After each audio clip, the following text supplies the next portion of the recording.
Salut tout le monde. Est-ce que vous vous êtes déjà retrouvé face à face avec une personne avec qui vous discutez de tout et de rien, et soudain, elle vous assaille d'anecdotes dont tout le monde se fout, du genre quelles personnes ont bossé à la fois sur les Simpsons et sur des films Disney? Si c'est le cas, eh bien félicitations, vous m'avez peut-être déjà rencontré en vrai. Je sais peut-être pas grand chose, mais j'ai quand même une sacrée base de données d'anecdotes complètement inintéressantes. Et le plus marrant, c'est quand même de profiter de son contenu pour les partager à une audience captive, parce que j'adore ça. Du coup, j'ai décidé de faire un petit vrac de ces anecdotes pour la vidéo d'aujourd'hui. Et c'est pas du tout parce que c'était un phénomène de mode sur Twitter il y a quelques mois, et que c'est une tentative aussi désespérée que tardive d'en profiter. Je sais pas ce qui vous laisse insinuer une chose pareille. Non, j'adore juste les faits inutiles. Et c'est vraiment ce que ça va être aujourd'hui. Des faits inutiles. Le moins possible de trivia intéressante ou pertinente. Surtout des petites infos avec lesquelles vous pourrez briller en soirée. Comme ça, les gens autour de vous ne cesseront de se dire « Mais qui a invité ce mec ?» J'ai essayé de regrouper une vingtaine de petites réflexions et infos pas forcément passionnantes. Et bien sûr, j'ai essayé de m'éloigner autant que possible des anecdotes connues par tout le monde et leur grand-mère, du genre le fameux sexe/SFX dans Le Roi Lion. Alors faites de la place dans votre cerveau pour l'arrivée de 20 faits inutiles sur l'animation. Et on commence avec un fait que j'avais partagé sur Twitter après la sortie de ma vidéo sur Woody Woodpecker parce que j'avais oublié de la placer dedans. Au début des années 50, lorsque les cartoons de Woody Woodpecker reviennent après la mini-crise financière de Walter Lantz Productions et sont de nouveau distribués par Universal, dans les premiers cartoons produits, Woody ne parle pas ou alors très peu. Du moins en VO, car la VF a poussé Guy Pierrot à meubler en conséquence. Comme si la transition temporaire vers un personnage muet était trop déstabilisante. Mais bien sûr, du coup, ça fait qu'on n'entend pas la voix de Woody sortir directement hors de sa bouche, mais en tant que mi-narrateur omniscient, mi-voix intérieure pour le pivert. Ce vieil ami Buzard tient un supermarché qui, je dois l'avouer, est vraiment bien achalandé. Et toi, Miller, couché. C'était comme ça quasi tout le long, jusqu'à ce que ces cartoons redeviennent plus bavards, même en VO. Comme quoi, pas très show don't tell la VF de l'époque. Dans ce passage de la chanson Bling Bling de Vaiana. Oui, un demi-dieu même à la mort n'est pas handicapable, sois raisonnable. En VO, lorsque le regard de Tamatoa glisse en direction du public, il dit Look it up. La traduction littérale serait plus ou moins renseignez-vous. Et comme internet est désormais notre meilleur ami pour se renseigner, ça fait que la proportion de recherche pour le mot décapode a considérablement augmenté à partir de décembre 2016, aux alentours de la sortie du film au cinéma, tout en atteignant son pic en mars 2017, probablement lorsque le film s'est rendu disponible en digital. Une raison de plus d'adorer Tamatoa, en plus du fait qu'il soit... Vous connaissez Justin Hurwitz, le fameux compositeur slash compère de toujours de Damien Chazelle, l'accompagnant sur tous ses films sans exception. L'homme qui a composé les airs entêtants de La La Land, Babylone, First Man, et j'en passe. Je mettrai volontiers un extrait, mais j'ai pas envie d'avoir les ayants droit aux fesses. Et malgré tout cela, et si le plus grand accomplissement de sa carrière, c'était pas d'avoir écrit un épisode des Simpsons? Bon d'accord, un épisode de la saison 23, c'est pas forcément super flatteur. Mais en vrai, ça en jette. Hurwitz a aussi collaboré en tant que scénariste sur la série live The League. Tout cela avant que le succès de Guy and Madeline on the Park Bench autorise Damien Chazelle à financer un nouveau projet, un certain Whiplash, pour lequel Hurwitz a repris du service à la musique. Et le reste appartient à l'histoire. Je ne suis pas un si grand fan d'Hercule, mais bien évidemment, Hades porte complètement le film sur ses épaules pour moi. Et je dois bien reconnaître que question comédie, le film fait très fort, avec moultes épaisseurs comiques, comme un préambule de ce que Cusco délivrera quelque temps plus tard. Cette réplique notamment. Les gars, relax, c'est seulement la mi-temps. Réplique prononcée à la 46e minute d'un film qui en dure 92. Donc oui, exactement à mi-parcours du film. Voilà, c'est comme ça qu'on fait de l'humour méta. Vous devriez en prendre de la graine, bordel. On a l'habitude des improvisations de voice acting dans les œuvres d'animation, et même dans les œuvres en live action. Des fois, un acteur laisse passer une erreur, ou glisse délibérément une ou plusieurs répliques qui ne sont pas dans le script, et au final ça colle tellement ou c'est tellement marrant que c'est conservé par les auteurs. Par contre, ce qui est un peu moins habituel, ce sont les erreurs d'animation délibérément conservées. Un exemple qui me fait bien marrer, c'est dans un épisode du laboratoire de Dexter, dans lequel ceci arrive sans aucune raison. Ma planète a besoin de moi. Eh bien, si, il y a une raison. C'est que le storyboard de cette scène indiquait en note « Audience takes off ». En gros, le public s'en va, quoi. Sauf que quand le storyboard a été envoyé à Rough Draft en Corée du Sud, les animateurs ont pris la note au pied de la lettre. Traduction littérale de « to take off », c'est « décoller ». Et du coup, ceci arrive. Et quand c'est revenu aux US, les monteurs ont trouvé ça tellement marrant qu'ils ont gardé ça, et même ajouté un effet sonore pour accompagner le moment. Heureusement qu'ils avaient le sens de l'humour du coup. Ce qui est raccord quand on conçoit une telle série, j'imagine. Tant qu'on y est avec les improvisations, c'est déjà arrivé qu'on ait le cas inverse, c'est-à-dire un truc qui a l'air d'être improvisé mais qui est bel et bien dans le script. Et grâce au talent de l'acteur qui l'exécute, ça passe complètement naturellement. C'est le cas dans un épisode de Sonic Boom, dans lequel Roger Craig Smith nous donne cette pépite. Use this to build a bigger buy a bagger box buzzard. The answer is simple, but saying it not so much. Alan Denton, scénariste sur la série, a confirmé que l'accident de prononciation est bel et bien dans le script de l'épisode, et correspond plus ou moins exactement à ce que Sonic dit. Roger Craig Smith est juste un véritable talent, et l'humour et la personnalité de la série lui doivent beaucoup.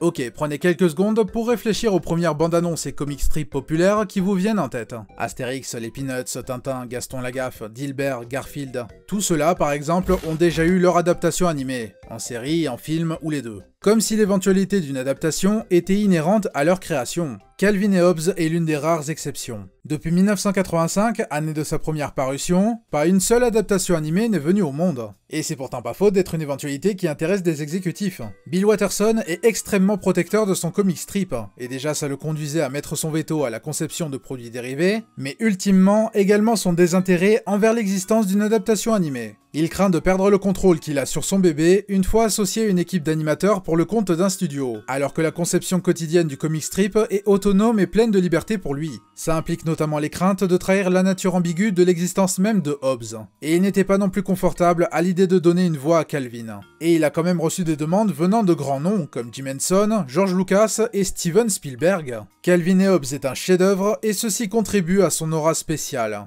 Maintenant, j'ai quand même peur de ce qui arrivera à la licence quand Watterson en perdra la garde exclusive un jour ou l'autre.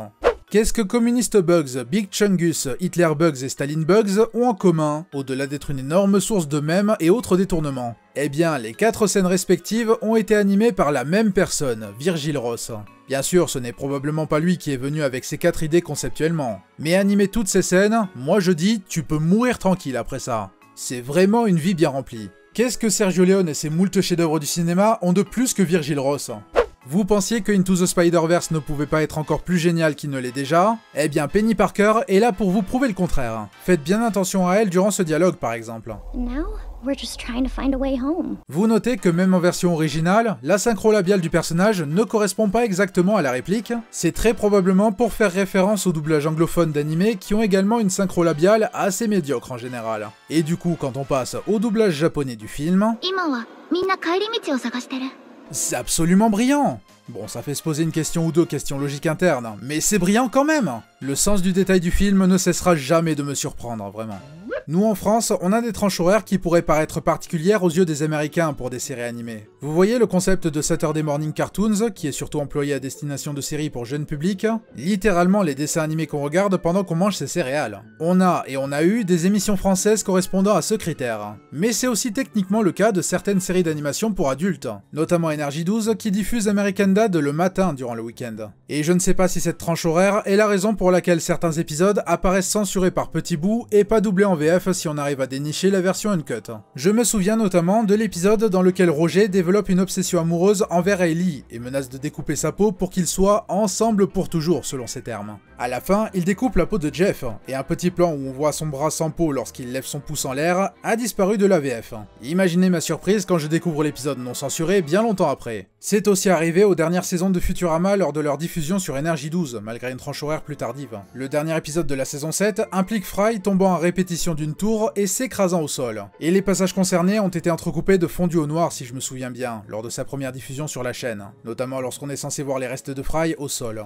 Parlant de Futurama, vous souvenez-vous de l'épisode Les dérapages du temps? Celui avec l'univers qui fait des bonds aléatoires en avant dans le temps, oui. Mais surtout celui avec la nation des Harlem Globetrotters. Une idée de génie venant de Ken Killer, mais aussi une occasion pour l'équipe de mettre un énorme pied de nez aux exécutifs de la Fox. Comme d'habitude quoi. D'après David X. Cohen, ils demandent souvent lorsqu'on leur livre un script « Ok, mais quels sont les enjeux? Ce serait bien que vous amplifiez les enjeux. » Et du coup, la réponse de l'équipe de Futurama, parfaitement dans leur esprit, c'est cette ouverture avec les Harlem Globetrotters défiant la Terre dans un match de basketball, avec comme enjeu si la Terre perd... que dalle. Aucun danger pour la planète. Si ce n'est la honte de la défaite, ça je ne le tolérerai pas. Bon après, ironiquement, le reste de l'épisode met en avant un grand enjeu pour l'univers entier. Mais ils nous ont bien eu à l'ouverture, on va pas se mentir. Le principe de l'effet Mandela, pour ceux qui ne connaissent pas, résumé très brièvement, c'est quand une grande masse de gens pensent se souvenir de quelque chose qui n'est jamais réellement arrivé ou qui est erroné. Exemple tout con, Dark Vador ne dit pas « Luke, je suis ton père », mais « Non, je suis ton père ». Ah, et désolé pour le spoiler. C'est aussi le cas pour les Looney Tunes, encore aujourd'hui pas mal référés en tant que Looney Tunes par une partie du public non spécialisé. Apparemment, Warner n'a pas aidé non plus. On continue à fond les baskets avec les Looney Tunes. Sans compter l'apparition des Teeny Toons, héritier voulu des Looney Tunes, mais qui utilise pourtant bien Toons. C'est adressé de manière assez marrante dans le film The Flash, barré atterrissant dans une temporalité alternative où les Looney Tunes y sont nommés Looney Tunes. Et c'est la seule chose de bien dans ce film de mnémotechnique pour se souvenir du nom exact. Tunes est un terme musical, et ces cartoons à la base étaient pensés comme des concurrents aux Silly Symphonies de Disney. Et aussi, l'autre série de cartoons est nommée Merry Melodies. Même si aujourd'hui plus personne n'emploie ce titre, d'autant qu'à partir des années 40, il n'y avait plus rien qui distinguait les Merry Melodies des Looney Tunes. On le sait, les dessinateurs peuvent être des petits coquins qui aiment placer durant un plan visible une demi-seconde un petit détail graveleux pour la déconne, même dans un film ou un dessin animé tout public. C'est arrivé avec Bernard et Bianca, avec Fievel, avec les Looney Tunes, même si là déjà c'est plus pour les adultes, la preuve c'est dans un cartoon de propagande. Et c'est aussi arrivé dans un épisode de Oggy et les cafards. Une femme en monokini avec de gros vous savez quoi nus est visible un instant sur une affiche dans le fond durant un plan dans un épisode. Nous les Français, on a un peu plus de liberté avec ce genre de choses, mais bon, la petite plaisanterie, ou devrais-je dire la grosse plaisanterie, n'a pas plu aux chaînes américaines, notamment Nickelodeon. Lorsque l'incident a été relevé en 2015, alors que la chaîne venait tout juste d'obtenir les droits, naturellement l'épisode n'a plus été diffusé, mais aussi le dessin animé a été déplacé de la chaîne Nickelodeon à la chaîne secondaire Nicktoons, pour y mourir en silence jusqu'à ce que les droits de diffusion expirent et ne soient pas renouvelés. Faut dire que Oggy et les cafards, et même Xilam en général, est assez friand de ce genre d'humour un peu coquin. La classe française, monsieur dame. Et toujours dans les trucs classe, parlons de Batman et de Kazoo. Dans l'épisode L'homme qui tua Batman, le Joker organise des funérailles pour son némésis lorsque tout le monde pense qu'il est mort à cause d'un homme voulant devenir un truand de renom, Sid l'Encorné. Durant ces funérailles, diverses choses marrantes arrivent, et en particulier Harley Quinn qui joue Amazing Grace au Kazoo.